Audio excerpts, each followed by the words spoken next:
Hey guys, welcome back to my channel. So this is one of my clients, one of my loyal chick. I'm going to show you guys how I do a full glam on her.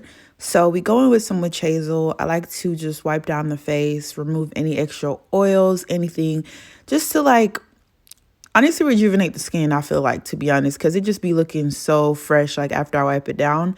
Then I'm going to go in with 2 e.l.f. product. It's a moisturizer and it's also a misting spray just to moisturize the face. I like to do this before I actually start on the makeup so it can actually sit into the skin. Honestly, I tell y'all all the time that prepping your skin is so important, and it is. So then I'm going to go in with some translucent powder from one size just to mattify the brows so I can start to draw it on. So we take in the Benefit Precisely My Brow Pencil, and I'm just going in and I'm just following her actual shape. Sometimes her brow shape be different depending on how I feel like doing it that day, to be honest, or the look that we might be going for. But I am just going to go in and use that brow gel just to define the hair. And then I'm going to go in with my LA Girl concealer and just clean up her brows. I like to be very close but not too close, because if there's any product, I don't want it to transfer onto the brows. Honestly, sometimes it happens. It just takes a while to fix it. So I'm going in and I'm just spreading that product on her eyelids, not too much, because I am going to go in with some eye base from P. Louise. But yeah, I'm just going in and cleaning up her brows.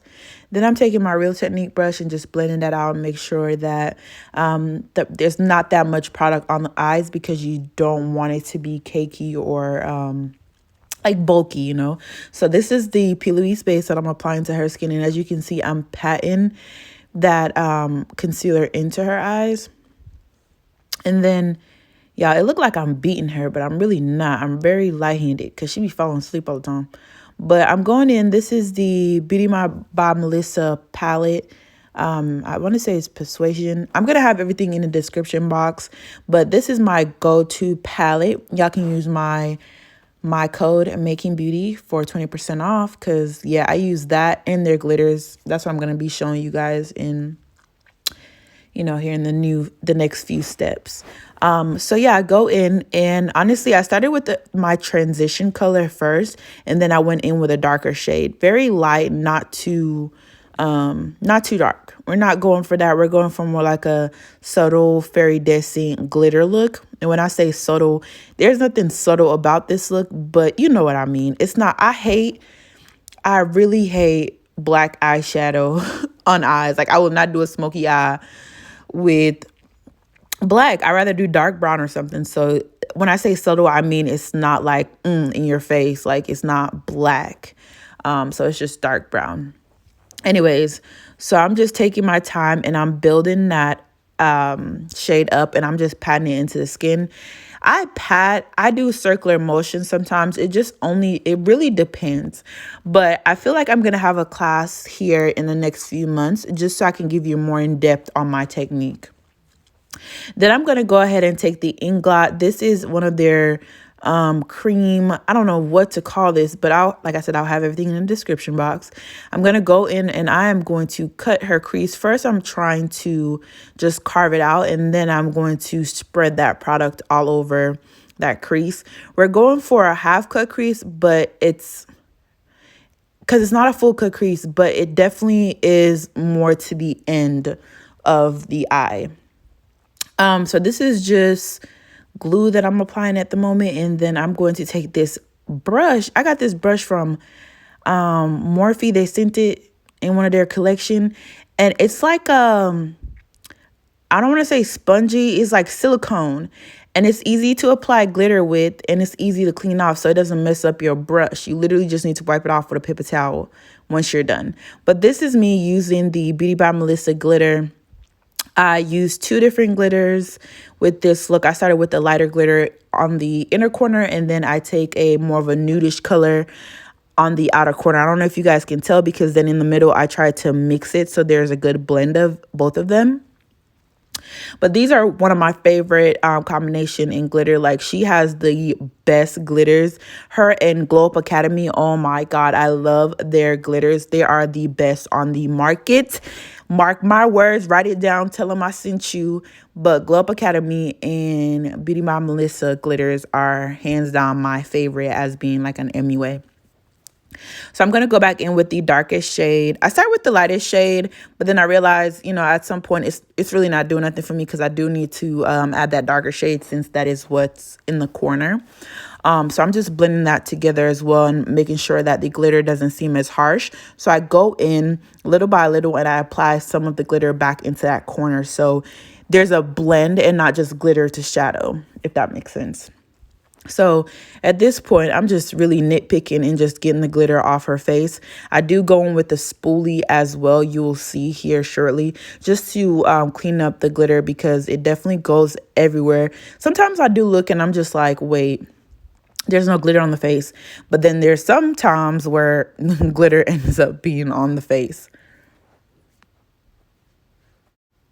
Okay, so like I said, I'm going in with the spoolie. It might not feel too good on the skin, but that's like the best efficient way that I've learned to remove glitter, and not just going with the paper towel and remove anything extra.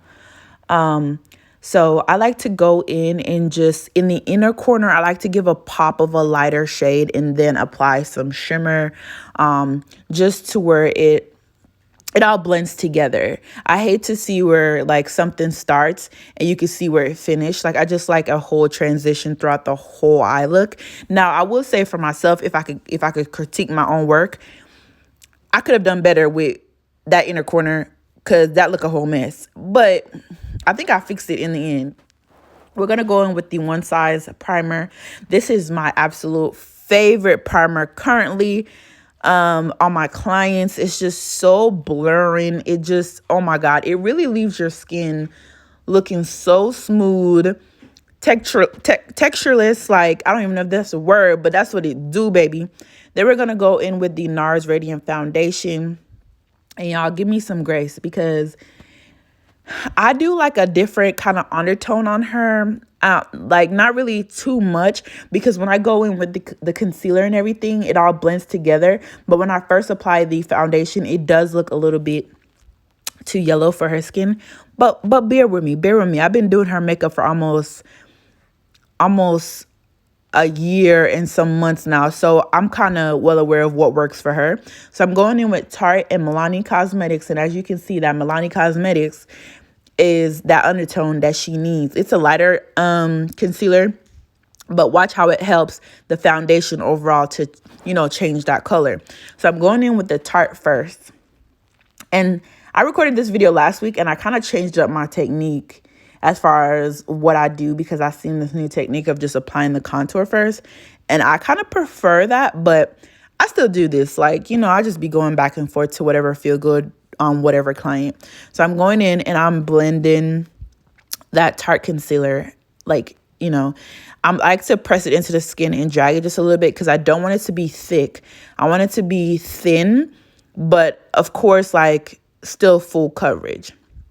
So I'm going to go in and I'm going to apply that Black Opal contour stick. Don't mind the back of my head. Yeah, I'm going to apply that right on above her jawline, her forehead, her sides, and then also I'm going to contour her nose as well. She really has a small nose and really don't need to, but I like to have her snatched all around, baby, looking like a Barbie doll, okay, from head to toe. And yeah, so I'm just going in, and at this point I'm just going to start blending out the contour. And y'all, how I told y'all the foundation was a bit yellow, like her undertone, but the concealer that I applied and the contour that I've applied have helped the appearance of that foundation. So a lot of time people be like, how do you know the foundation of a client? Listen, sometimes I don't, but while I'm applying, I know what to apply, like what color concealer, because concealers, I feel like, is a better match, like a perfect match to a face than actual foundation. I know that sounds weird, but I feel like that's why a lot of people use concealer for their full face, because it's a perfect match. It matches better than a foundation. But like I said, I've purposely choose those foundation on her because I've learned that the concealers that I use on her also helps change the color of the foundation. So a lot of times if you apply foundation and you're like, yo, this don't look right, 8 out of 10, you can get a concealer to fix it. It's just going to be like how you go about it type of thing too. So that is something that you have to practice and you have to learn. And it just doesn't come overnight. Like I could give you a compliment as far as like, not compliment, but I could give you advice on how I do it. But if I had did this years ago, it would have probably turned out a mess. It takes practice, it takes time, and I'm just not gonna lie to y'all, like it's just, yeah. So I'm just going in, contouring the nose, nothing too precise, because like I said, her nose is already snatched up, but we just like that contour to look a little bit sharper. Now let's touch on under eye and creasing, because I feel like social media has gotten to the point where you edit your pictures so much, you just think stuff ain't supposed to happen. Now my clients suffers from just creasing, right? Which she doesn't really crease with me, not until unless she's had makeup for a long time. But creasing happens. You just have to try to reduce it, or try to like what's the word I'm trying to look for, or the sentence I should say, but allow it to where it's just like it's not gonna happen instantly. It's gonna happen over time. But I'm going in with one size setting powder. This is my favorite setting powder, and the Laura Mercier, but you know, one size got my pockets. One size got my pockets right now, and I say that like I'm not on their peer list, but I do rebuy their product, especially their translucent powder and their setting spray, because I do run out of it pretty fast, because this is my favorite powder at the moment. Like, you know, Patrick Star was known for like setting his face mad crazy. So like, you know, like I personally feel like I knew this was coming. Like I wouldn't say I would say he specialized in setting powder, because that's what he was known for at some point. But yeah, I go really heavy on that because, baby, we gonna fix that. Like, let's not, people be like, less product, the better. No, baby, because at the end of the day, no matter how much product I put on your face, you're not gonna feel it. You still gonna leave my chair. It's gonna feel lightweight, and that's why a lot of my clients love me, because yeah, it look like they got full coverage of makeup on, but it don't feel cakey. So I'm going to go in with my Juvia's Place. This is in the, I want to say dark. And then I'm also going to take that Milani blush. Whew.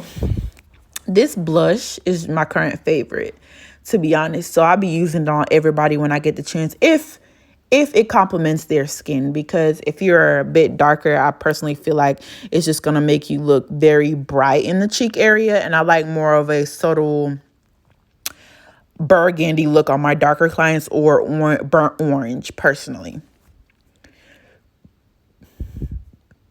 Okay, so I applied a brush and I'm not shy with it. Also do it on the nose. You guys know how I get down. Then I'm going to take a pink shade. I just felt like it was too neutral when it came to the eye, so I just added a pink shade underneath her eye. And then I also applied the Inglot black, whatever they're called, in the waterline. I did not come prepared for this voiceover, but I was like, you know, I need to upload this. I recorded this video last week and the people still ain't got it. So then I just apply some mascara, and then I apply some glue on the actual, look at the glitter though. I apply some glitter on the actual eyes, and then I start, while that's drying and just getting tacky, I start with lining her lips. I'm using the ColourPop BFF4, and I pretty much do the same lip on her all the time, because I mean, I pay attention to my clients, so, and that's like her go-to lip color, like a nude, you know, not too crazy. So yeah, so I'm just going in and I'm using a brush to blend that out. And then of course, you know, I keep going in, making sure everything is good. And it might look crazy now, but once you add the gloss, it's going to look better. But I'm applying some lashes. These lashes are from Amazon. They're going to be in my Amazon store if you want them, if you want to buy them or purchase them, whatever.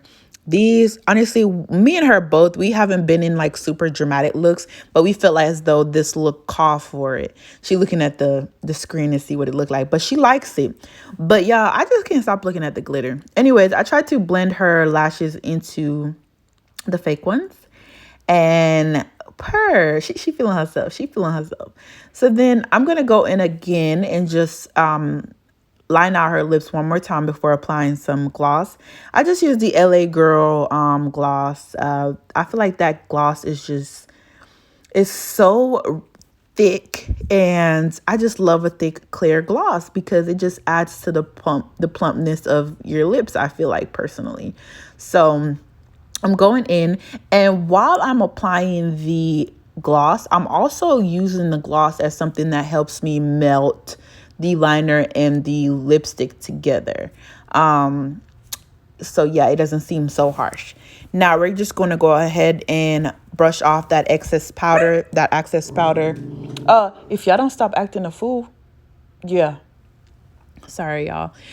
So that excess powder, I like to keep that on before I finish the look, just because it works for me and it helps the eyes not to crease because it stay matte for a longer period of time.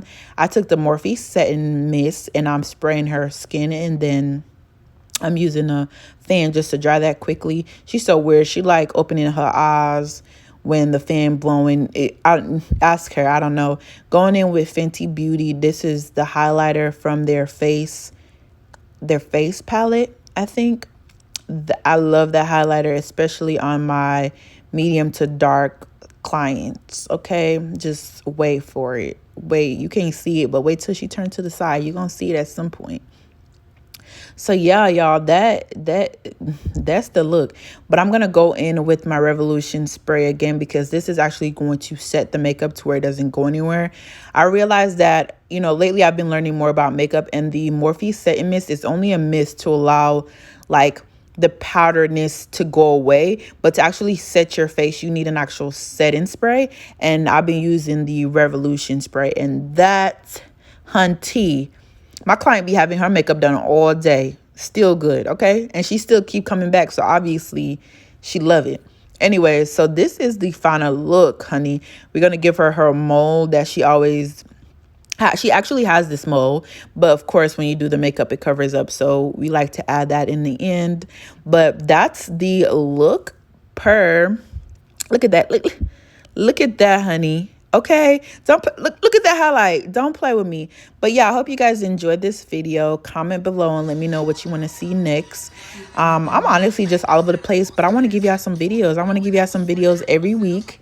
And I'm gonna try my best. I've been doing good so far. My little 2 videos I done dropped. But yes, this is the look. I hope you guys enjoyed this video. Share with a friend and, let them know Brittany back, period.